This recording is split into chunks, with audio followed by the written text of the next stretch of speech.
Mummy जी, चाय ले लीजिए। अरे कलमुही, तेरे हाथों से तो चाय पीते हुए भी डर लगता है, कहीं इससे तेरा रंग मुझ पर ना चढ़ जाए। अगर इन्हें इतनी ही शर्म होती तो मेरे इतने हैंडसम भाई को इस तरह फंसाती नहीं। बानी और शिवम की लव मैरिज हुई है।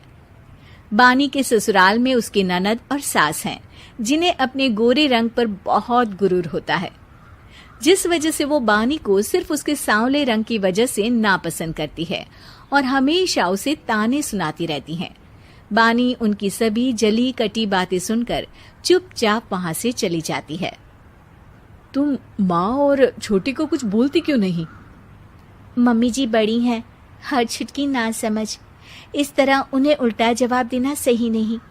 मेरी जिम्मेदारी उनकी सेवा करना है, जो मैं पूरे दिल से हमेशा करती रहूंगी। ऐसा बोलकर बानी रसोई में जाकर रात के खाने की तैयारी करने लगती है।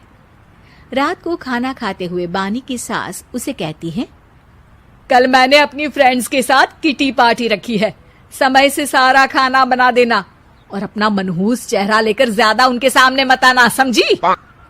माँ, बानी आप दोनों की कितनी परवाह करती है, फिर भी आप उससे इतना बुरा व्यवहार क्यों करती हैं? अरे एक तो लव मैरिज करके इस कलमुही को हमारे सर पर लाकर बिठा दिया और अब हम इसे कुछ बोल भी नहीं सकते क्या? भैया तो इनकी तरफदारी करेंगे ही, आखिर इन्होंने पूरी तरह उन्हें अपने वश में जो किया है। जिसे जो करना है करे, बस कल मेरा सारा काम समय पर हो जाना चाहिए। इस पर सब खाना खाकर सोने चले जाते हैं और अगले दिन बानी जल्दी उठकर सास की किटी पार्टी के लिए तैयारियां शुरू कर देती है, जिस पर पार्टी शुरू होने के बाद सास की सहेलियां कहती हैं, अरे वाह री, तेरी बहू ने तो बड़े स्वादिष्ट समोसे बनाए हैं। हाँ भाई, रंग कैसा भी हो, खाना बनाने में बिल्कुल अन्नपूर्णा है। अरे इसकी भी क्या बात करनी, मेरी बेटी से मिलो, इसकी सुंदरता के आगे तो उर्वशी रंभा भी फेल है। उर्वशी रंभा को तो फेल कर देगी, पर क्या अन्नपूर्णा बन पाएगी? अरे इसे काम करने की क्या जरूरत, उसके लिए बानी है तो, और मैं तो इसकी शादी भी किसी नौकर चाकर वाले घर में ही करूंगी। बानी वापस रसोई में चली जाती है और किटी पार्टी चलती रहती है। उसी रात को बानी की सास गुस्से में चिल्लाते हुए अपने कमरे से बाहर निकल कर आती है। हाय रे, चोरी हो गई मेरे पैसे, पक्का पक्का इस कलमुही की वजह से हुआ है ये सब। अरे क्या हुआ माँ, कौन सा आसमान टूट गया? अरे आसमान तो उसी दिन टूट गया था जब तू इस कलमुही से शादी करके इसे घर में ले आया था। खुद तो आई ही, अपने साथ साथ मनहूसियत का काला साया भी मेरे घर ले आई। अरे हुआ क्या माँ? अरे मेरी तिजोरी में रखे पैसे कहीं गायब हो गए, सुबह ही देखा, अरे यहीं रखे थे। क्या आप मुझ पर चोरी का इल्जाम लगा रही हैं? अरे काली बिल्ली पर भी क्या कोई मनहूसियत का इल्जाम लगाता है? ऐसा बोलकर बानी की सास वहां से चली जाती है, जिसके बाद शिवम और बानी बात करने लगते हैं। देखो, मम्मी की बात का बुरा मत मानना, वो बस परेशान है ना, इसलिए कुछ भी बोल गई। वो परेशान नहीं, मुझसे नफरत की वजह से ऐसा बोलकर गई हैं। उन्हें मैं हमेशा एक आंख नहीं सुहाती। देखो बानी, अगर तुम चाहो तो हम दूसरा घर लेकर वहां शिफ्ट कर सकते हैं।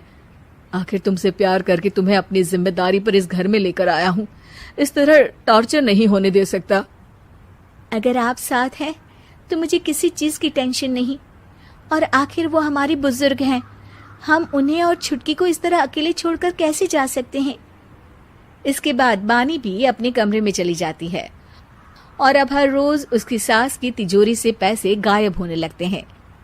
इसी तरह कुछ समय बीत जाता है और वो हर बार हर चीज का इल्जाम बानी पर लगाती है, पर बानी कभी कुछ भी नहीं बोलती। कलमुही नास पीटी, बहू को घर की लक्ष्मी बोलते हैं, ये तो पनौती बनकर आई है, पनौती।